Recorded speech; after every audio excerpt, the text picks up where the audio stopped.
হালদার বাগান জনকল্যাণ সমিতির এইবারের ভাবনা কাঁটাতার। 1971 সালে পূর্ব পাকিস্তান, যা বর্তমানে বাংলাদেশ নামে পরিচিত, সেখানে বাংলাভাষী মানুষদের ওপর চলত নৃশংস অত্যাচার।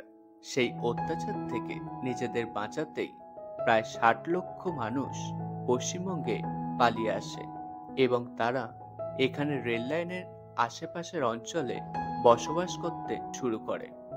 সেই সময়ের এই পরিবেশটাই তুলে ধরা হচ্ছে এই পূজা মণ্ডপে।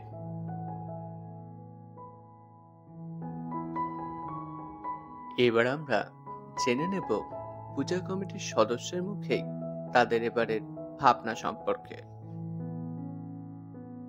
আমাদের এবছরের থিম হলো কাঁটাতার।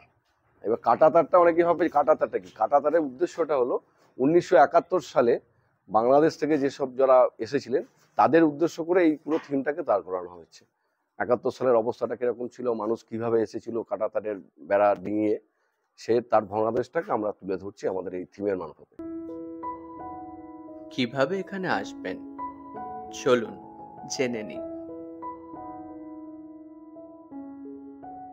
আপনারা যদি ট্রেনে আসেন চুজ স্টেশন নেমে পিয়ালা বাগান কদমতলা হালদার বাগান জনকল্যাণ সমিতি বললেই সবাই দেখিয়ে দেবে চুজ স্টেশন থেকে। আর যে কোনো জায়গা থেকে ডাইরেক্ট আমাদের এখানে শুধু বলে পিয়ালা বাগান কদমতলা বললেই আমাদের এই ক্লাবটার নাম হলো হালদার বাগান জনকল্যাণ সমিতি, মহিলা পরিচালিত। এই পুজোটা হয় পুরো মহিলাদের দিয়ে, মহিলারা করে, আমরা পেছনে থাকি, এরাই পুরো পুজোটা করে।